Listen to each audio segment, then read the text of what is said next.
Atenção! As próximas palavras não são apenas um alerta, são um convite para enxergar o que muitos ignoram. Será que estamos presenciando o cumprimento de uma das profecias mais temidas e esperadas da Bíblia? A guerra de Gog e Magog, descrita com precisão nos capítulos 38 e 39 de Ezequiel, parece ganhar contornos cada vez mais reais diante do cenário atual do Oriente Médio. O que antes era especulação teológica, agora parece ecoar nas manchetes dos principais jornais do mundo. Irã e Israel estão em confronto direto. Mísseis foram disparados. Cientistas foram mortos. A ameaça de uma bomba nuclear não é mais hipotética, é uma contagem regressiva. E muitos cristãos, alarmados, já estão afirmando: é agora. A guerra profética começou. Mas será mesmo? Será que os sinais que estamos vendo indicam o início literal dessa guerra descrita nas Escrituras? Ou ainda estamos apenas observando os primeiros ensaios de algo maior e mais devastador que virá? Antes de continuarmos, preste bastante atenção. Este vídeo é diferente de tudo que você já assistiu. Não estamos aqui para alimentar o pânico, nem para repetir clichês apocalípticos. Nosso objetivo é te mostrar, com base bíblica sólida, com evidência histórica e análise geopolítica responsável, como discernir corretamente os sinais do tempo do fim. E se, nesse momento, você sente desejo de crescer ainda mais na fé, de aprofundar sua comunhão com Deus e se tornar alguém mais preparado para interpretar e ensinar as profecias, então presta muita atenção no que vou te dizer agora. Se você deseja mergulhar mais fundo nos eventos que antecedem a volta de Jesus, com clareza e responsabilidade, clique agora no link que está na descrição. Esse curso vai abrir seus olhos e fortalecer sua fé. São mais de 60 aulas com base bíblica, histórica e profética para você não ser enganado pelos ventos de doutrina que sopram nesse tempo final. O link está fixado aqui. Aproveite enquanto ainda há tempo. Agora, voltando à nossa análise. A guerra que muitos estão observando se intensificar hoje entre Israel e Irã é real, sangrenta e perigosa. Mas será que ela cumpre os requisitos bíblicos para ser a guerra de Ezequiel 38 e 39? A resposta exige muito mais do que manchetes e emoções. Exige discernimento espiritual e conhecimento profundo da palavra de Deus. Por isso, ao longo deste vídeo, você vai entender quem é Gog, quem é Magog, que nações estão envolvidas, qual é o momento exato do ataque, o que precisa acontecer antes e por que Deus mesmo diz que trará esse exército contra Israel. Prepare-se. Ao final deste documentário, você terá uma visão muito mais clara, firme e bíblica sobre o que está realmente acontecendo por trás das cortinas do mundo. O que estamos testemunhando hoje nas fronteiras de Israel não é apenas mais um conflito no Oriente Médio. É uma escalada que, aos olhos espirituais e geopolíticos, revela uma movimentação estratégica que pode alterar o equilíbrio do mundo. Desde o ataque coordenado do Hamas em 7 de outubro de 2023, fortemente apoiado e armado pelo Irã, até os bombardeios diretos e recentes lançados por Israel contra instalações nucleares iranianas, o tom dos acontecimentos se intensificou como poucas vezes na história contemporânea. Em 13 de junho de 2025, após o ultimato ignorado por Teherã, Israel agiu, não mais contra facções terroristas terceirizadas, mas diretamente contra o coração da estrutura militar e científica do Irã. Os alvos foram claros: instalações de enriquecimento de urânio, centro de comando e inclusive a eliminação de um dos homens mais importantes do regime iraniano, o principal assessor do Ayatollah Ali Khamenei. Em resposta, o Irã disparou mísseis contra alvos civis em Tel Aviv. A guerra agora não é mais velada. O embate entre duas potências regionais, um Estado democrático cercado por inimigos e um regime teocrático que há décadas declara publicamente sua intenção de varrer Israel do mapa, atingiu o ponto de ruptura. E não para por aí. As alianças que se desenham nos bastidores aumentam a complexidade do cenário. Líbano, Iêmen, Síria, grupos armados financiados e treinados por Teherã, todos foram mobilizados, enquanto Rússia e China observam, silenciosas, mas com grande interesse. A pergunta que ecoa nos bastidores diplomáticos e nos púlpitos proféticos é uma só: será este o começo da guerra de Gog e Magog? Mas antes de respondermos essa pergunta, precisamos entender o que de fato está por trás desse confronto. É muito mais do que política. É muito mais do que petróleo. É mais do que rivalidade religiosa ou busca por hegemonia regional. Trata-se de um xadrez profético, onde as peças estão sendo movidas com precisão quase invisível e cujas regras foram escritas há milênios nas páginas das Escrituras. Quem observa com atenção, quem compara as profecias com os acontecimentos, sabe que este é um tempo de vigilância, não de pânico, um tempo de discernimento, não de histeria. Por isso, este capítulo é fundamental para abrir seus olhos. Não apenas para o que está acontecendo nas manchetes, mas para o que está sendo arquitetado nos bastidores, nos salões escuros do poder global, principalmente nas estratégias invisíveis que apontam para o cumprimento de uma profecia com mais de 2.500 anos. Você vai se surpreender ao descobrir que todos os atores principais já estão no palco, esperando apenas o comando para entrar em ação. Para entender se a profecia de Ezequiel 38 está se cumprindo diante de nossos olhos, precisamos começar pelo mais importante: identificar com precisão quem são os personagens geopolíticos citados no texto bíblico. E isso só é possível quando cruzamos os nomes antigos com a história, a arqueologia e o posicionamento geográfico dos povos modernos. O capítulo 38 de Ezequiel menciona Gog, da terra de Magog, o príncipe de Roz, Meseque e Tubal. Também são citadas nações como Pérsia, Cuxi, Put, Gomer e a casa de Togarma. Esses nomes podem parecer enigmáticos para o leitor moderno, mas sua identidade é conhecida há séculos pelos estudiosos da Bíblia e pelos historiadores antigos, como Flávio Joséfo. Gog é apresentado como o líder da coalizão, um personagem misterioso, mas com uma posição clara. Ele vem da terra de Magog, localizado nos confins do norte em relação a Israel. Se traçarmos uma linha reta de Jerusalém, rumo ao norte, ela aponta diretamente para Moscou. Não por acaso, Flávio Joséfo identificou os magogueus com os citas, um povo nômade conhecido por sua habilidade na guerra, que habitava justamente a região onde hoje está localizada a Rússia. O nome Roz, citado no hebraico original, soa notavelmente semelhante à Rússia. Meseque e Tubal são associados às antigas cidades da Ásia Menor, regiões que hoje compõem parte da Turquia moderna. Pérsia é talvez o nome mais fácil de identificar. Até 1935, o Irã ainda era oficialmente conhecido como Império Persa. Ou seja, não se trata de interpretação alegórica, é um fato histórico e geográfico. Cuxi é geralmente compreendido como a Etiópia ou parte do Sudão atual, enquanto Put é identificado com a Líbia. Gomer representa povos da Europa Oriental e Togarma aponta para regiões do atual território turco. Quando olhamos para a formação política e as alianças contemporâneas, todos esses países citados na profecia bíblica já estão, hoje, alinhados em alguma medida com a Rússia ou o Irã. Turquia, embora membro da OTAN, tem estreitado relações com Moscou. A Líbia está em constante instabilidade, mas grupos financiados por interesses iranianos e russos operam livremente em seu território. E a China, embora não seja mencionada diretamente no texto, surge como uma superpotência silenciosa, alinhada com esse eixo oriental de poder. Esses dados não são teoria da conspiração. São fatos concretos, disponíveis para qualquer um que deseje examinar com honestidade a realidade geopolítica atual. E é justamente essa convergência de interesses, alianças e alinhamentos militares que torna o cenário ainda mais impressionante. Nunca antes na história moderna essas nações estiveram tão próximas umas às outras em termos de cooperação estratégica, militar e até ideológica. Portanto, a pergunta que surge é inevitável. Se todos os nomes citados por Ezequiel já estão posicionados, o que ainda falta para que a guerra profética comece?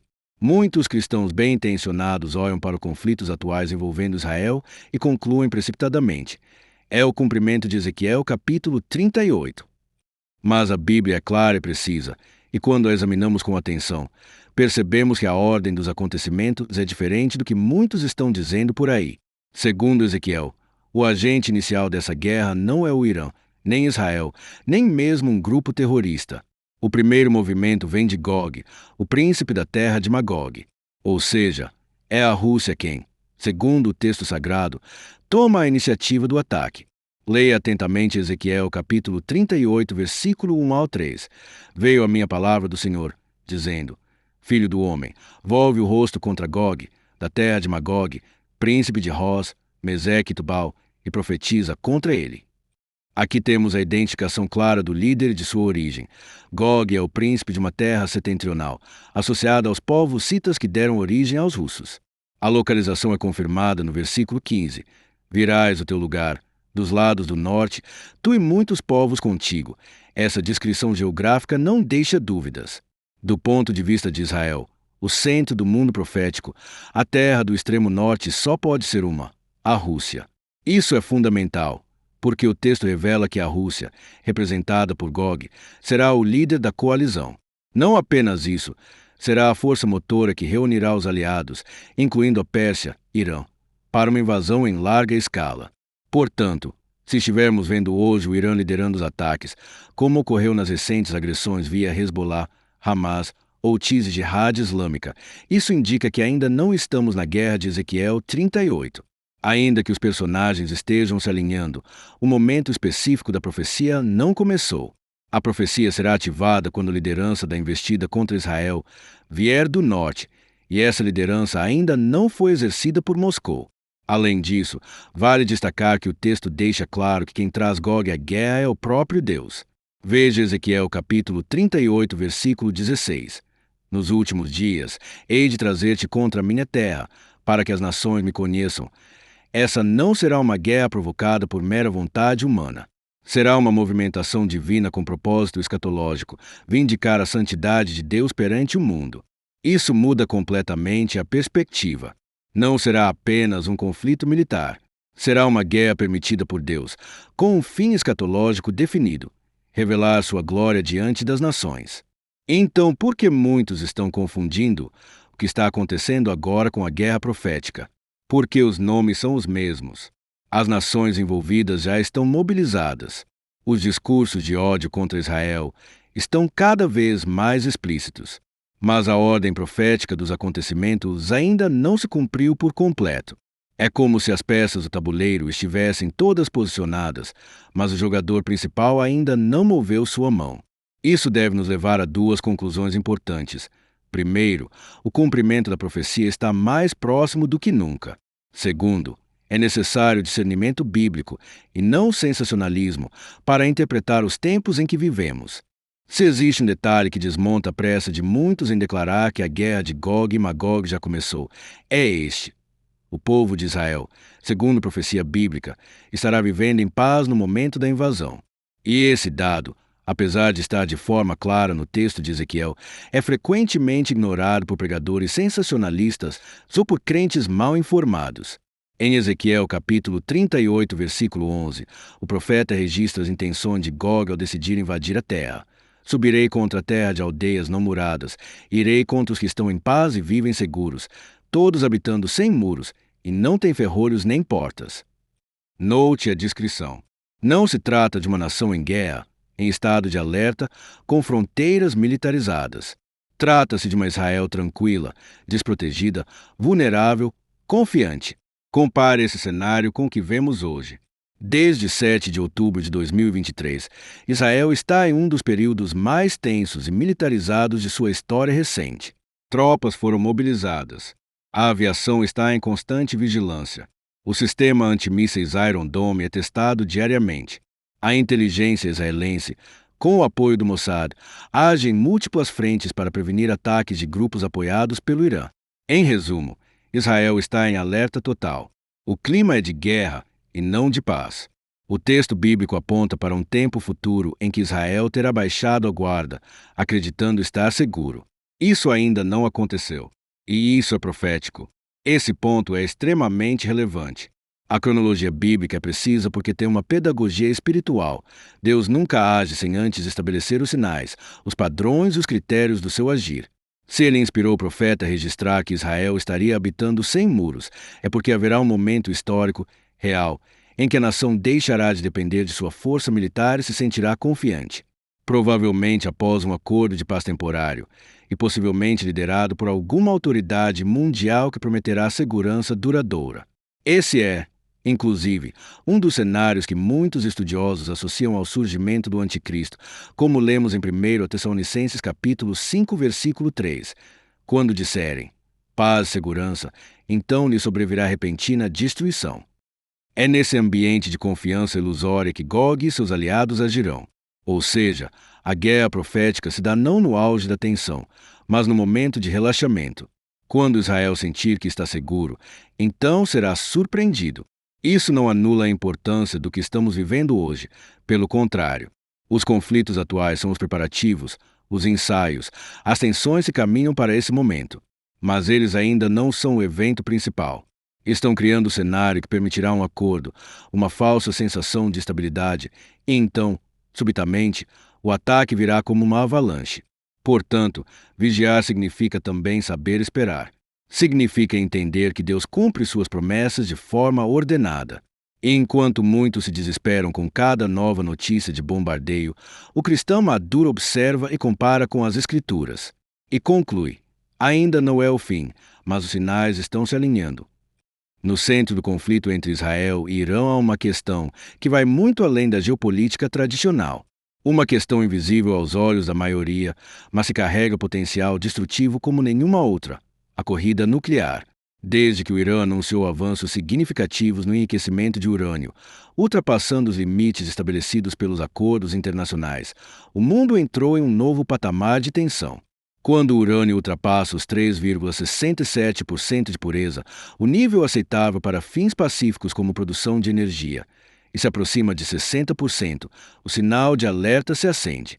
Aos 90%, temos o gatilho de um arsenal atômico. E hoje, segundo fontes internacionais confiáveis, o Irã já está em 60% e avançando. Essa não é uma informação comum. Ela é tratada com cautela por diplomatas, monitorada por satélites e revistas especializadas em segurança global. Mas para quem conhece a profecia bíblica, o simbolismo espiritual disso é ainda mais alarmante. O que estamos presenciando é a formação da ameaça máxima contra a sobrevivência de Israel. O Irã não apenas enriquece urânio, ele o faz sob o discurso de que deseja aniquilar Israel. Isso não é uma especulação. É uma declaração oficial repetida inúmeras vezes pelos Ayatollah, se pelo próprio líder supremo do regime.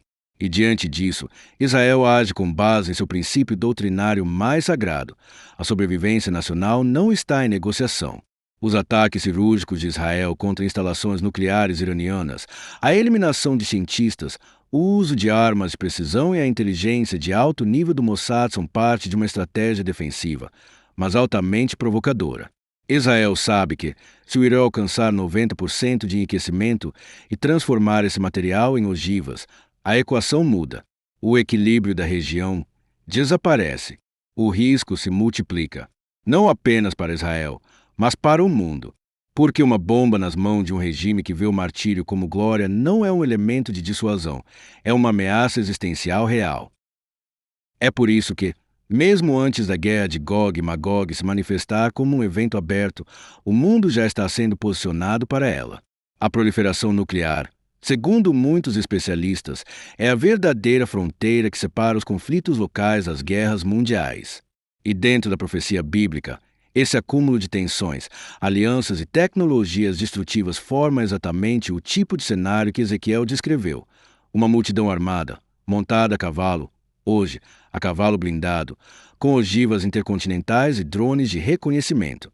Este é o tempo em que a Bíblia e a ciência se encontram, onde os profetas de 2.500 anos atrás falam com mais precisão do que analistas contemporâneos. O Irã já tem alcance balístico para atingir Israel. Segundo dados recentes, também pode atingir bases americanas no Golfo Pérsico e até cidades europeias. E o mais alarmante, essa estrutura bélica não foi construída sozinha. A Rússia tem colaborado com equipamentos e a China com financiamento e cobertura política. O que isso nos ensina? Que os ingredientes da guerra profética já estão no caldeirão. Mas como vimos, falta ainda um detalhe: o disparo inicial virá da Rússia. E Israel precisa, ainda, experimentar um tempo de paz. Mas não há dúvida, a pressão está crescendo e a chama já foi acesa. Uma das maiores confusões que se observa entre os cristãos ao acompanhar as notícias envolvendo Israel e seus inimigos é a incapacidade de distinguir o que é um sinal preparatório e o que é o cumprimento direto da profecia. E isso é extremamente perigoso, pois leva muitos a viverem em constante estado de alarme, atribuindo o rótulo de Gog e Magog a qualquer conflito de grande proporção. Mas a palavra de Deus nos chama ao equilíbrio. Vigiar com discernimento, não com histeria. Primeiro, é importante entender que o tempo profético não se mede apenas pelos eventos em si, mas pela sequência exata em que eles acontecem.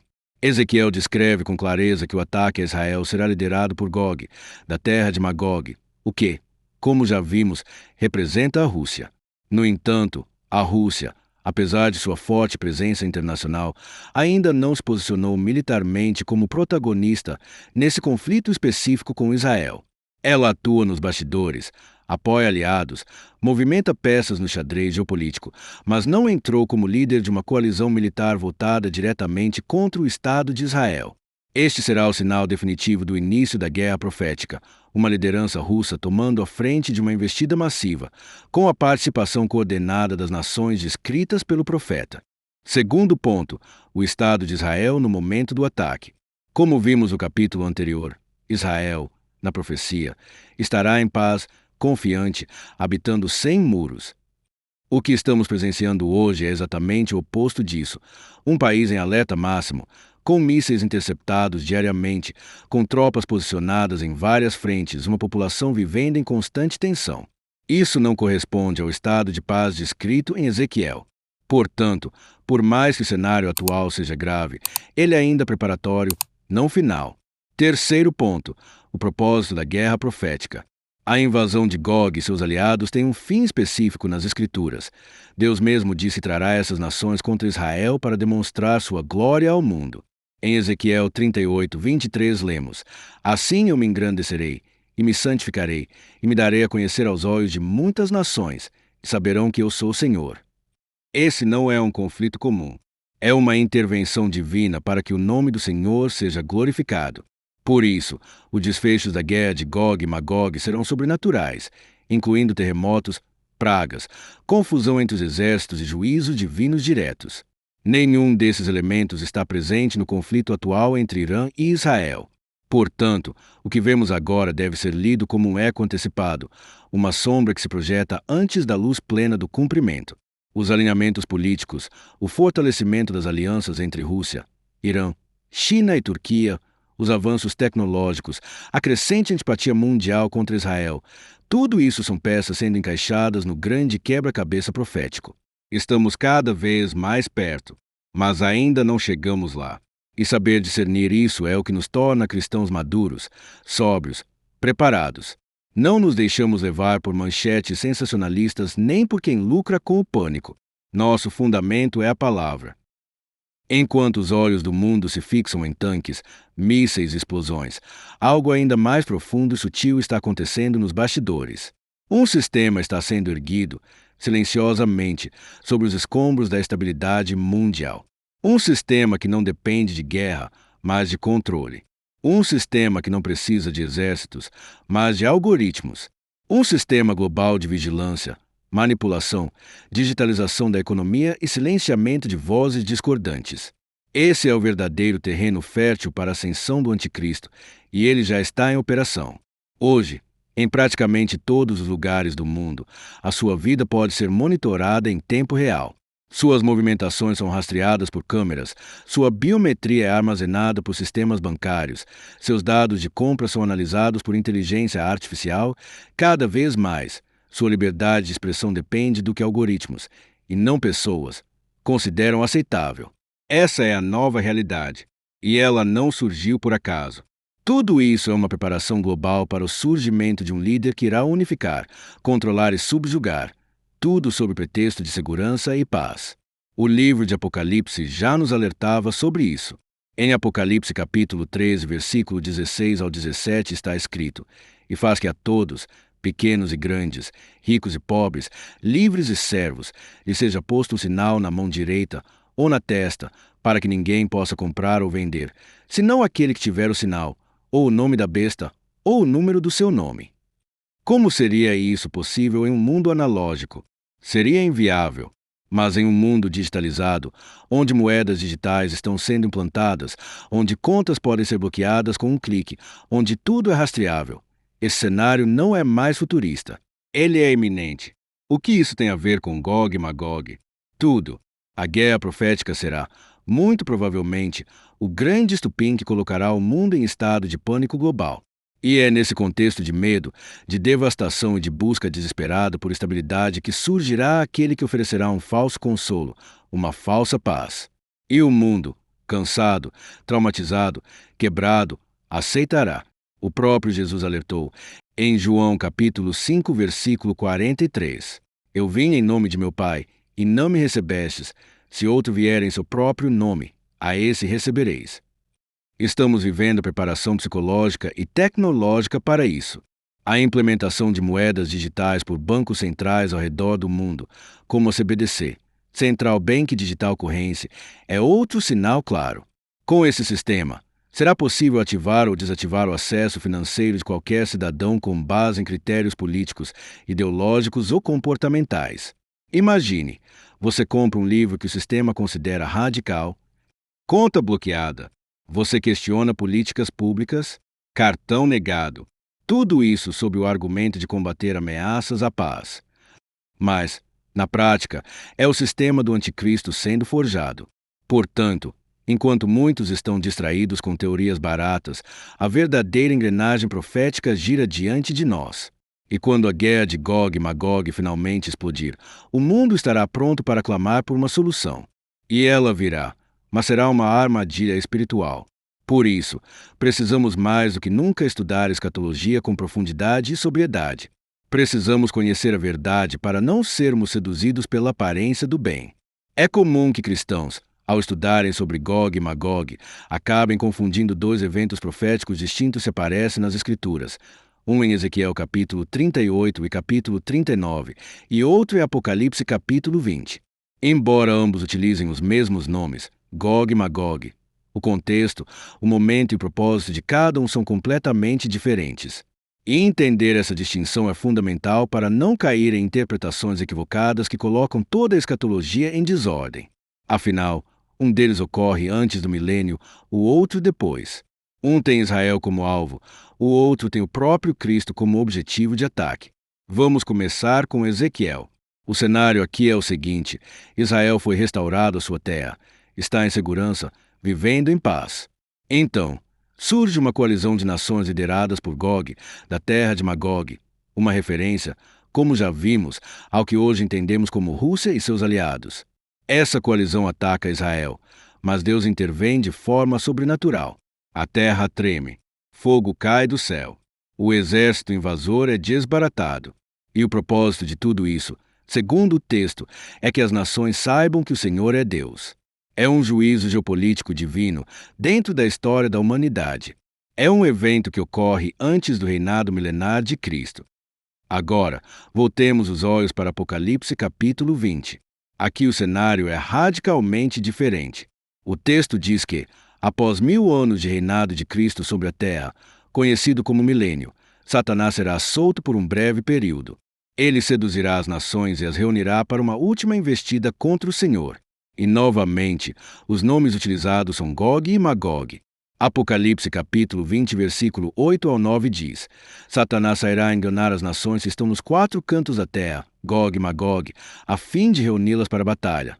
O número delas é como a areia do mar.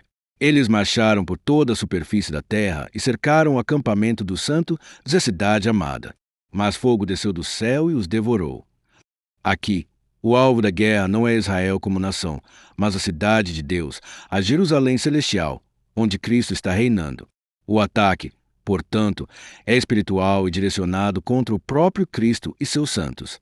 Então, por que a Bíblia usa os mesmos nomes para dois eventos tão diferentes? Porque Gog e Magog se tornaram, ao longo da revelação bíblica, símbolos de rebelião global contra Deus. Assim como Faraó representa a opressão contra o povo de Deus, ou Babilônia representa o sistema corrupto do mundo, Gog e Magog representam as forças que, ao longo da história, se levantam contra o Senhor e seus escolhidos. No primeiro evento, é uma rebelião geopolítica. No segundo, uma rebelião final, espiritual e escatológica, já após o reinado milenar. Essa distinção precisa ser feita com clareza. Quem não separa esses dois eventos acaba confundindo a cronologia escatológica e aplicando de forma errada as profecias. Há quem diga que a guerra de Gog e Magog já passou.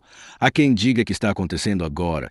E outros se colocam no final do milênio sem compreender os elementos bíblicos que diferenciam cada contexto. Por isso, o estudo profundo e sistemático da escatologia é tão necessário. Chegamos ao final desta jornada profunda, onde percorremos as Escrituras, investigamos os bastidores da geopolítica atual e confrontamos manchetes com profecias. E a pergunta que ecoa em cada coração atento é: estamos vivendo a guerra de Gog e Magog? A resposta, como vimos ao longo de todo este documentário, é: ainda não, mas estamos perigosamente próximos. Todos os elementos proféticos estão no tabuleiro. As nações estão posicionadas. As alianças já existem. As armas estão carregadas. Mas os dois elementos-chave que marcam o cumprimento da profecia ainda não se concretizaram. O que estamos vendo hoje são os preparativos invisíveis. São os bastidores que o mundo secular não vê, mas que os cristãos, com discernimento espiritual, reconhecem. O aumento da ameaça nuclear, o alinhamento das nações citadas por Ezequiel, o crescimento da hostilidade global contra Israel, a digitalização dos sistemas econômicos, a vigilância em massa, o controle de narrativas, tudo isso faz parte de um grande movimento espiritual que caminha para a consumação dos séculos. O mundo está sendo preparado para um evento de impacto global que culminará na manifestação do Anticristo. Mas antes disso, haverá guerras, enganos, abalos políticos e um conflito de grandes proporções que servirá como estupim para o grito desesperado por paz. E quando esse grito for ouvido, quando o mundo estiver cansado da guerra, da instabilidade, da incerteza, então surgirá aquele que oferecerá a solução. E ele não virá com espadas, mas com promessas, não com bombas, mas com discursos. E muitos o seguirão. Por isso, a igreja precisa estar atenta. Precisa estar firme na palavra. Não é hora de especular datas, nomes ou teorias. É hora de se preparar, espiritualmente, doutrinariamente, escatologicamente. É hora de fortalecer a fé, conhecer as Escrituras, rejeitar o alarmismo vazio, mas abraçar a vigilância que Jesus nos ordenou. E se, até aqui, este vídeo tocou seu coração e te ajudou a enxergar com mais clareza o que está acontecendo no mundo à luz da Palavra de Deus, então eu preciso te dizer algo importante. A jornada não termina aqui. Se você deseja continuar aprendendo, crescer no conhecimento bíblico e estar preparado para discernir todos os sinais, eu te convido. Clique agora no link que está na descrição. Lá você vai encontrar uma formação completa em escatologia bíblica, com mais de 60 aulas que vão te dar base sólida para não ser enganado nos dias maus. A hora de se preparar é agora, não quando tudo estiver em chamas, porque os prudentes se preparam antes da tempestade. E para concluir, deixe com você as palavras de Jesus em Lucas capítulo 21, versículo 28. Ora, quando estas coisas começarem a acontecer, olhai para cima e levantai as vossas cabeças, porque a vossa redenção está próxima. Que essas palavras sejam o nosso norte, que o temor do Senhor nos mantenha vigilantes, e que a esperança da sua vinda nos encha de paz e propósito. Porque o fim não é tragédia, é triunfo. A história não termina com destruição, termina com redenção. E os que estão em Cristo jamais serão confundidos.